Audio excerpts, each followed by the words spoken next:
तो Monday night raw के अंदर बहुत सारी बड़ी-बड़ी चीज़ें हमें देखने मिलती है, कैसे एजे स्टाइल्स यहाँ चैंपियन बन चुके हैं, सेथ रॉलिंस की जो इंजरी है उसके ऊपर अपडेट देखने मिलती है और ब्रॉन ब्रेकर यहाँ पर नेक्स्ट बिग थिंग होने वाले हैं जस्ट लाइक ब्रॉक लेसनर और बहुत सारी बड़ी-बड़ी चीज़ें यहाँ मंडे नाइट रॉ के अंदर देखने मिली है। तो सारी चीज़ों को अच्छी तरीके से इस वीडियो के अंदर डिस्कस करेंगे और रॉ की हाइलाइट्स अच्छी तरीके से कवर करेंगे। सो हेलो फ्रेंड्स, तो मेरा नाम है एके और आपका स्वागत है अपने चैनल रसल न्यूज़ में। तो मंडे नाइट रॉ को यहाँ पर जो किक ऑफ है वो करते हुए देखने मिलते हैं रॉ के general manager Adam PS. Same यहाँ पर स्मैकडाउन के अंदर भी देखने मिलता था, जनरल मैनेजर स्मैकडाउन के निक ऑल्डिस ने यहाँ पर किक ऑफ किया था। तो सेम लाइनअप में यहाँ डेवलपमेंट चल रही है। फिर हमें देखने मिलता है कि कैसे एडम पीएस बताते हैं welcome to Monday night Raw और मेरे पास एक फिजिकल अपडेट है। तो उतनी देर में यहाँ पर जो विजन है वो आती है और उसके बाद इंटरफेयर करने के बाद हमें देखने मिलता है एडम पीएस बोलते हैं मैं खुश हूँ कि तुम लोग इधर आए, मैं भी यहाँ तुम लोगों को बताना चाहता हूँ कि कैसे क्राउन ज्यूल के अंदर यहाँ पर एक क्लासिक मैच दिया था सेथ रॉलिंस ने अगेंस्ट कोडी रोड्स। उसमें यहाँ पर दिक्कत आ गई थी सेथ रॉलिंस को, पर दिक्कतें और ज़्यादा तब बढ़ जाती है जब तुम लोगों ने यहाँ पर उसके ऊपर अटैक किया। उसकी वजह से यहाँ पर मेरे को अनफॉर्चुनेटली अनाउंस करना पड़ रहा है कि कैसे जो सेथ रॉलिंस है वो यहाँ पर शोल्डर सर्जरी के लिए जा रहा है और सेथ रॉलिंस यहाँ पर जो वर्ल्ड हेवीवेट चैंपियनशिप है उससे ली जाती है।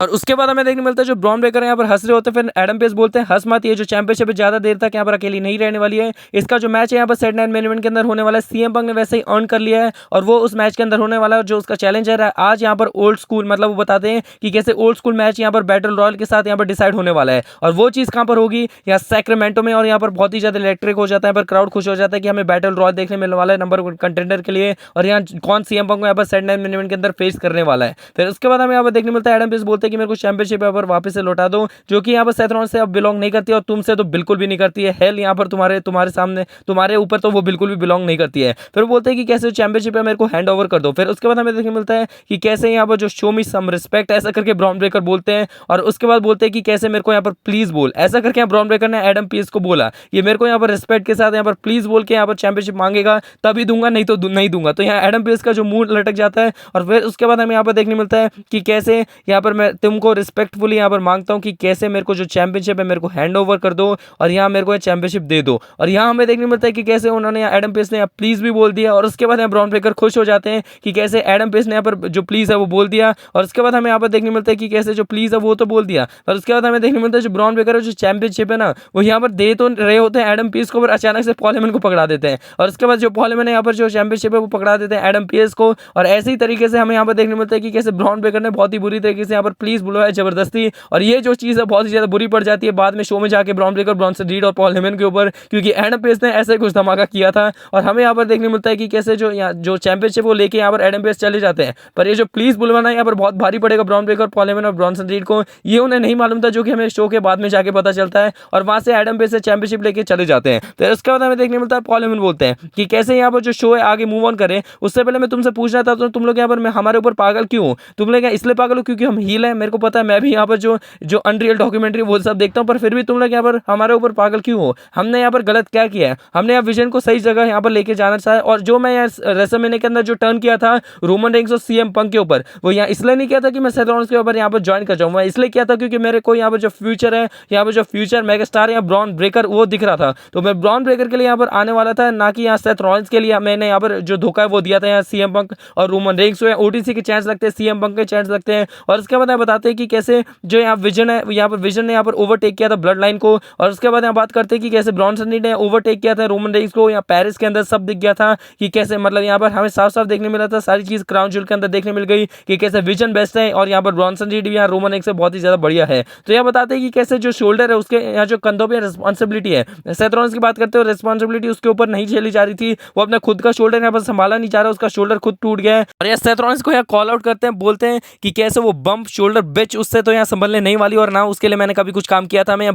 ब्रॉन ब्रेकर के पास ही जाने वाला था और इस बकवास आदमी के पास मैं रहने भी नहीं वाला। तो सेथ रॉलिंस को बहुत ही बुरा बुरा बोलते हैं। और उसके बाद यहाँ पर बताते हैं कि कैसे जो सेथ रॉलिंस है वो यहाँ पर स्पॉट ले रहा था कि कैसे वो रेसलमेनिया मेन इवेंट करेगा, पर जो कि मेरे को भी पता है वो नहीं है वहाँ पर। यहाँ पर ब्रॉन ब्रेकर, ब्रॉनसन रीड यहाँ डिजर्व करते हैं। और उसके बाद यहाँ पर लास्ट में बोलते हैं वो विजनरी नहीं है, वो रेवोल्यूशनरी है नहीं है। और मैंने यहाँ रिविजन किया यहाँ पर हिस्ट्री ऑफ यहाँ पर विजन और रिविजन ऑफ फ्यूचर किया। और यहाँ पर लास्ट में बोलते हैं कि थैंक यू यहाँ पर मेरे को बोलने का मौका दिया और by the way welcome to Monday night Raw. और इतनी बढ़िया तरीके से हमें यहाँ पर देखने मिलता है, पॉल ने सारी चीज़ें क्लैरिफाई कर दिया है, सारी चीज़ें एक्सप्लेन कर दी है कि क्यों यहाँ पर हमें देखने मिलने वाली है सारी चीज़ें, और बहुत ही अच्छी तरीके से हमें सारी चीज़ें क्लैरिफाई कर दी कि पॉल ने क्यों धोखा दिया और क्या मास्टरमाइंड प्लान था उनका। फिर नेक्स्ट हमें यहाँ पर बैक से देखने मिलता है यहाँ पर जजमेंट डे में हमें देखने मिलता है डोमिनिक मिस्टीरियो बोलते हैं कि कैसे यहाँ पर तुम लोग यहाँ क्यों डर रहे हो एजे स्टाइल से, एजे स्टाइल को मैं 2 बार हरा चुका तो तुम लोग तो आराम से हरा ही दोगे। तो यहाँ पर हमें इसलिए बात कर रहे होते देखने मिल रहे होते क्योंकि डोमिनिक मिस्टीरियो की वजह से या जजमेंट डे को अपनी टैग टीम टाइटल से डिफेंड करनी पड़ रही है against AJ Styles and Dragon Lee. और मैच की बात करें तो मैच तो यार बहुत ही ज़्यादा बढ़िया था यार, बहुत ही बड़ा मैच हमें यहाँ देखने मिलता है और क्लोज किक आउट भी देखने मिलता है फिनोमिनल फोरआर्म पे। और मैच की एंडिंग की बात करें तो मैच के अंदर एंडिंग हमें ऐसे ही देखने मिलता है, स्टाइल क्लैश पड़ता है 1, 2 एंड 3। या AJ Styles and Dragon Lee champion तो बन गए, पर एजे स्टाइल को क्या इसी चैंपियनशिप के साथ देखना चाहते हैं या वर्ल्ड हेवीवेट चैंपियनशिप के साथ या डब्ल्यूडब्ल्यूई चैंपियनशिप के साथ, क्योंकि उनका रिटायरमेंट होने वाला है। बाकी जो चीज़ मिल रही है अभी यहाँ पर बढ़िया ही है, बाकी यहाँ डब्ल्यूडब्ल्यूई मेरे हिसाब से आगे एजे स्टाइल के साथ बढ़िया कर सकती है। अगर इतना यहाँ पर एजे स्टाइल के बारे में सोचा है तो आगे भी कुछ बढ़िया कर ही सकती है। बाकी देखो डब्ल्यूडब्ल्यूई एजे स्टाइल के साथ आगे क्या करती है। नेक्स्ट हमें यहाँ पर देखने मिलता है रूसेफ वर्सेस डोमिनिक मिस्टीरियो का फॉर इंटरकॉन्टिनेंटल चैंपियनशिप मैच। या पेंटा की डिस्ट्रैक्शन की वजह से देखने मिलता है कि कैसे लो ब्लो पड़ता है यहाँ पर, जो बेल वाला हैमर होता है उसके साथ या रूसेफ को, उसके बाद 619 या स्प्लैश पड़ता है या डोमिनिक मिस्टीरियो एक और बार रूसेफ के सामने अपनी जो आईसी टाइटल है उसे रिटेन कर जाते हैं। और पेंटा और रूसेफ के बीच में जो टेंशन है वो बढ़ती जा रही है और डोमिनिक मिस्टीरियो इसी बात का फायदा उठा के यहाँ पर बार बार अपनी टाइटल डिफेंड कर पा रहे हैं। तो नेक्स्ट हमें यहाँ पर बेली एंड लायरा वगैरह का बैक से सेगमेंट देखने मिलता है। या बेली बोलते हैं तेरा प्रेजेंट मतलब जो तेरा बर्थडे आ रहा है उसके लिए मैं प्रेजेंट या तैयार कर रही हूँ। और जो बाकी हम लोग टैग टीम मैच जीते हैं तो बहुत ज्यादा बढ़िया चीज़ है। मैं हमेशा यहाँ पर सोते वक्त भी उसी के बारे में सोचती हूँ कि कैसे हम दोनों बहुत ही बड़े टैग टीम है और हमें आगे ऐसा ही करते रहना चाहिए। लायरा वगैरह ये चाह रही थी कि कैसे वो अपना जो सिंगल्स पुश है, जो सिंगल्स रन है उसे कंटिन्यू करे, पर बेली अलग ही प्लान्स लेके चल रही है और ये बहुत ही बड़ी चीज़ हमें केमिस्ट्री इन दोनों के बीच में अभी कंटिन्यू होते हुए दिख रही है। फिर नेक्स्ट हमें यहाँ पर देखने मिलता है कि कैसे जो बेकी लिंच अपनी जो आईसी टाइटल है उसे यहाँ पर डिफेंड करती है अगेंस्ट यहाँ पर मैक्सिन ड्यूप्री। और मैच की बात करें तो मैच के अंदर ज्यादा कुछ खास हमें देखने नहीं मिला। ये बात तो पता ही थी कि कैसे मैक्सिन ड्यूप्री बेकी लिंच को बिल्कुल भी नहीं हरा सकती। जिस तरीके की यहाँ पर जो बेकी लिंच है उनकी रेंज चल रही है, जिस तरीके से उन्होंने बढ़िया चीजें की है इस चैंपियनशिप के साथ और बहुत ही ज्यादा रिलेवेंट इस चैंपियनशिप को बनाया है। मैच की एंडिंग में ये देखने मिलता है मैन हैंडल स्लैम पड़ता है, यहाँ पर बेकी लिंच जीत जाती है। मेन चीज तब आती है जब यहाँ पॉल हेमन कब से वेट कर रहे होते हैं एडम पेस के यहाँ पर जो रूम है उसके सामने, और उसके बाद हमें यहाँ देखने मिलता है कि कैसे बेकी लिंच वहाँ पर आती है, बोलती है ये हमें देखने मिलता है यहाँ कुछ ज्यादा कुछ बोला नहीं, उससे पहले पॉल हेमन बोलने लग जाते हैं बेकी लिंच के बोलने से पहले ही, बोलते हैं कि कैसे मेरे को पता है कि हमने तेरे हस्बैंड के साथ क्या किया, मैं थोड़ा सा इजी रहा, थोड़ा सा यहाँ दिक्कत मत थे। और वो बताते हैं कि कैसे वो यहाँ पर डिजर्व करता था, उस बंदे के साथ ऐसे ही होना चाहिए था और बाकी वो बंदा यहाँ पर अच्छी तरीके से यहाँ अभी घर पे बैठ चुका है। और बाकी मैं इस बारे में आगे ज़्यादा बात नहीं करना चाहता और मैंने सेथ रॉलिंस को यहाँ पर वो वैसे भी मैं नहीं चाहता था और तेरे को भी पता है मैं क्या यहाँ पर डिसाइड करने वाला था, मैं सेथ रॉलिंस के साथ कभी भी नहीं रहने वाला था। और बेकी लिंच ने भी यहाँ पर सारी बातें यहाँ बोली कि कैसे मेरे को भी पता है तेरे ऊपर कभी भरोसा करने लायक है नहीं। और पॉल हेमन बोलते हैं कि कैसे तू हमारी विजन को ज्वाइन कर ले, यहाँ पर तेरे घर के पास होगा, यहाँ पर घर के अंदर होगा हॉट हस्बैंड और यहाँ पर डब्ल्यूडब्ल्यूई के अंदर यहाँ पर संभालने वाला होगा एक ओरेकल। तो यहाँ पर हमें देखने मिलता है सारी चीजें जब पॉल हेमन ने बोल दी। उसके बाद जो बेकी लिंच ने गालियां निकाली यहाँ पर बहुत सारी चीजें बोलती है, पेंगविन या प्रिक एस फेस यहाँ पर बहुत सारी चीजें बोलती हैं और तेरे ऊपर कभी भरोसा करने लायक था नहीं और मैं भी जानती थी हमेशा से कि तू ये सारी चीजें कभी ना कभी करने वाला ही और तू ऐसा ही है और मैंने तेरे ऊपर कभी विश्वास नहीं किया था। और यहाँ पर जो हमें देखने मिलता है कि बेकी लिंच बहुत सारी गालियां निकाल के चली जाती है और बोलती है कि जो मेरा हस्बैंड है वो वापस आएगा, तेरे को खत्म करने नहीं, तेरे को मारने के लिए नहीं आएगा, वो यहाँ पर जिन लोगों के साथ तू रह रहा है उनको बुरी तरीके से डिस्ट्रॉय कर देगा, मार डालेगा बुरी तरीके से, उनको पूरी तरीके से खत्म कर देगा। और बाकी तू यहाँ पर टेंशन मत ले, वो जब आएगा ना बहुत ही कहर लेके आएगा, एक स्टॉर्म की तरह आएगा। बेकी लिंच ने पहले वार्न कर दिया कि सेथ रॉलिंस एक अलग ही बंदा है और एक अलग ही मूड में आएगा और पॉल हेमन यहाँ पर उसी चीज से यहाँ डर जाते हैं कि क्या होने वाला आगे अगर सेथ रॉलिंस का यहाँ पर रिटर्न होता है तो इस बात से बहुत ही बढ़िया तरीके से डब्ल्यूडब्ल्यूई स्टोरी लाइन भी चला रही है बिना सेथ रॉलिंस के भी और बहुत अच्छी तरीके से यहाँ पर हमें बता रही है कि सेथ रॉलिंस जब आएगा तो बहुत ही खतरनाक चीज होने वाली है। फिर नेक्स्ट हमें यहाँ पर देखने मिलते हैं रॉक्सन परेज वर्सेस यहाँ पर स्टेफनी वेकर का मैच होता है और ये मैच होता है वर्ल्ड हेवीवेट चैंपियनशिप के लिए। और मैच की बात करें तो मैच के एंडिंग में हमें ये देखने मिलता है कि कैसे जो डिस्ट्रैक्शन रकेल रॉड्रिग्स करती है बस स्टेफनी वेकर किसी भी तरीके से स्टिल अपनी चैंपियनशिप रिटेन करती है। उसके बाद जब अटैक करती है जजमेंट डे तो बचाने के लिए आती है निकी बेला ने स्टेफनी वेकर को बचाया यहाँ पर रॉक्सन परेज एंड रकेल रॉड्रिग्स के अटैक से।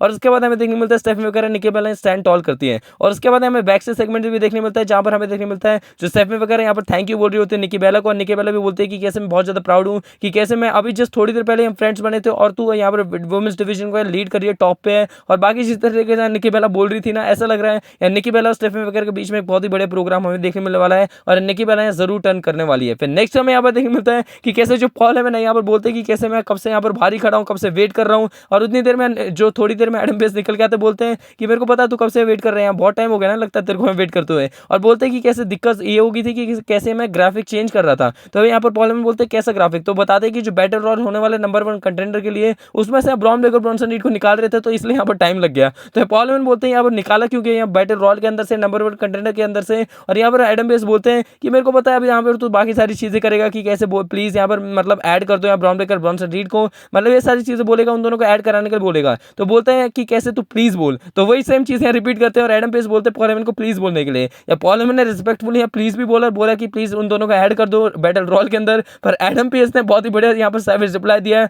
यहाँ पर नहीं ऐसा करके यहाँ पर सीधा डोर बंद कर देते हैं उनके मुंह पे। और यहाँ में देखने मिलता है कि यहाँ पर बहुत ही ज्यादा बुरी यहाँ पर हालत हो गई है, एक प्लीज बुलवाने के चक्कर में उनको खुद यहाँ प्लीज बोला और उसके बाद ना भी मिल गई। फिर उसके बाद हमें देखने मिलता है कि कैसे डायरेक्ट है पॉल हेमन जाते ब्रॉन ब्रेकर ब्रॉनसन रीड के पास। यहाँ पर ब्रॉन ब्रेकर यहाँ बात कर रहे होते कि कैसे हमें यहाँ बैटल रॉयल के अंदर से निकाल दिया गया है, ये क्या हो रहा है। उसके बाद पॉल हेमन बोलते हैं कि तुम लोग यहाँ मेरे ऊपर शक मत करो, मैं एक रूकी आया था, मतलब एक नया बंदा आया था 2002 के अंदर, वो था ब्रॉक लेसनर, उसको मैंने यहाँ पर वेट करा, उसने 5 महीने वेट किया, उसके बाद यहाँ पर चैंपियनशिप जीता, वो भी किसको हरा के, द रॉक को हरा के। उसने चैंपियनशिप कैप्चर की किसकी वजह से, मेरी वजह से, मेरे दिमाग की वजह से। बोलते 2012-11 के पास यहाँ पर जो एक बंदा था यहाँ पर मेरा बेस्ट फ्रेंड, उसको यहाँ पर चैंपियनशिप मिलने को दिक्कत हो रही थी, पर उसने यहाँ पर चैंपियनशिप होल्ड की, जो कि 400 एंड कुछ डेज के पास यहाँ पर इतनी टाइम तक होल्ड की, वो किसकी वजह से, मेरे दिमाग की वजह से। उसके बाद बोलते कि कैसे एक बिग डॉग नाम का बंदा होता था, उसको कोई नहीं चाहता था, पर जब उसने यहाँ पर ट्राइबल चीफ वर्जन में यहाँ पर चेक किया, मतलब यहाँ पर अलग हुआ, तो यहाँ पर सब लोग उसी के बारे में बात करते हैं। और बिग डॉग को कौन जानता, कोई नहीं जानता, ट्राइबल चीफ को जानते हैं, उसकी रेन को जानते हैं, वो किसकी वजह से, किसने किया था, वो दिमाग किसका था,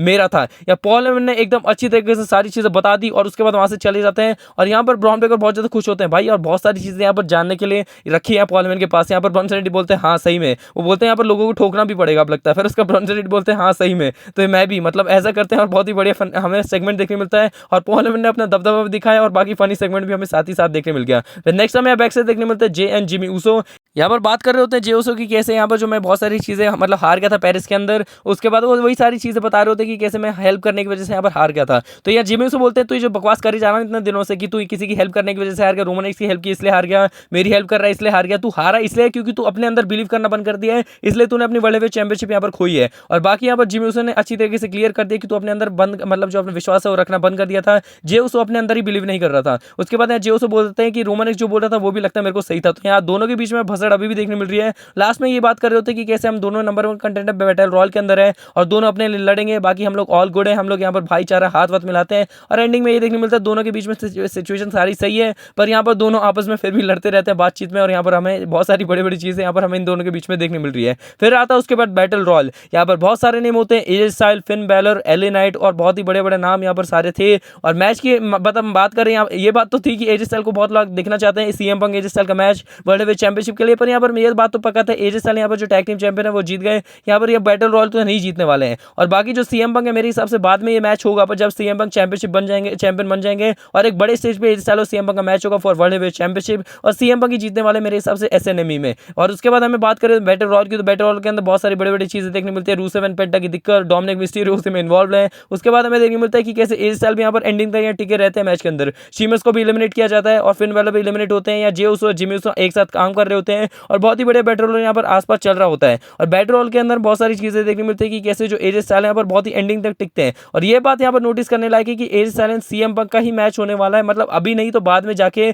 एक बड़े स्टेज में मेरे हिसाब से अगले साल हमें यहाँ पर मैच देखने मिलेगा फॉर वर्ल्ड हेवीवेट चैंपियनशिप। और एजे स्टाइल लगता है इसी टाइम यहाँ पर कैप्चर करेंगे और इसी टाइम में वर्ल्ड हेवीवेट चैंपियन बनते दिखेंगे और इसी स्टाइल से। बाकी फिलहाल टैग टीम चैंपियनशिप के अंदर है वो तो अलग ही बात है, वो तो अलग ही बात करते हैं, उसके बारे में तो छोड़ ही देते हैं। फिर उसके बाद बहुत सारे एलिमिनेशन हमें कंटिन्यूस देखने मिलते हैं, एजे स्टाइल एंडिंग में होते हैं, पर एजे स्टाइल को भी यहाँ पर जो जे एंड जिमी ऊसो एक साथ यहाँ पर मिलकर यहाँ पर बाहर निकाल देते हैं। और एले नाइट और यहाँ पर जिमी ऊसो यहाँ पर टॉप रोप के सामने यहाँ पर अटक रहे थे, यहाँ लड़ रहे थे, और वहां पर हमें देखने मिलता है कि कैसे जे ऊसो उस बात का फायदा उठाते हैं। जे ऊसो यहाँ पर एले नाइट और जिमी ऊसो को दोनों को एलिमिनेट कर देते हैं। और जिमी ऊसो ये चीज देख के बहुत ज्यादा शॉक थे कि कैसे मेरे भाई ने मेरे को एलिमिनेट कर दिया, अभी तक तो सारी चीजें अच्छी चल रही थी। तो यहाँ पर जो टेंशन है वो और ज्यादा यहाँ पर बढ़ रही है जे एंड जिमी ऊसो के बीच में। मैच है जो बैटल रॉयल आगे कंटिन्यू होता है, देखने में मिलता है कि Jey Uso and Dominik Mysterio last 2 बंदे होते हैं, और जब 619 के जा रहे होते हैं तो जे ऊसो ने यहाँ पर डोमिनिक मिस्टीरियो को एलिमिनेट कर दिया। यहाँ पर जे ऊसो बन चुके नंबर 1 कंटेंडर। एसएनएमई में यहाँ पर मैच देखने मिलने वाला है Jey Uso versus CM Punk for world heavyweight championship. यहाँ पर डिसलाइक बहुत सारे थे यहाँ पर जब जे ऊसो यहाँ पर जीते हुए दिखे बैटल रॉयल यूट्यूब के अंदर, बहुत सारे डिसलाइक हमें देखने मिल रहे हैं इस चीज के ऊपर। बाकी सीएम पंक यहाँ वर्ल्ड हेवीवेट चैंपियनशिप जीतने वाले एसएनएमई में, और जे ऊसो का भी जो कैरेक्टर है वो थोड़ा अलग देखने मिल रहा है, और जे एंड जिमी ऊसो के बीच में टेंशन बहुत सारी है। सीएम पंक और जे ऊसो का मैच हो चुका ऑफिशियली अनाउंस, और यहाँ पर न्यू वर्ल्ड हेवीवेट चैंपियनशिप हमें यहाँ पर न्यू वर्ल्ड हेवीवेट चैंपियन यहाँ पर क्राउन होता है दिखेगा सैटरडे नाइट मेन इवेंट के अंदर। तो इतनी बढ़िया तरीके से मंडे नाइट रॉ की एंडिंग होती है। विजन का अलग ड्रामा चल रहा है, एज स्टाइल का अलग ही हमें यहाँ पर देखने मिल रहा है। कहाँ हम यहाँ पर सिंगल्स रन की तरफ जा रहे थे, टैग टीम चैंपियन बन चुके हैं। या सेथ रॉलिंस का जब रिटर्न होगा बहुत ही ज्यादा धमाकेदार होगा। ब्रॉन ब्रेकर अलग यहाँ पर पॉल मैन के साथ चौड़ में है। तो बहुत सारी चीजें यहाँ मंडे नाइट रॉ के अंदर देखने मिली, सारी चीजें एक्सप्लेन कर दी हैं। रॉ बहुत ही ज्यादा बढ़िया था। वीडियो अगर आपको अच्छी लगी हो तो लाइक करें, चैनल को सब्सक्राइब करें। ऐसे इंटरेस्टिंग कंटेंट के साथ जल्दी मिलूंगा रेसलिंग फैंस, तब तक के लिए take care and good bye.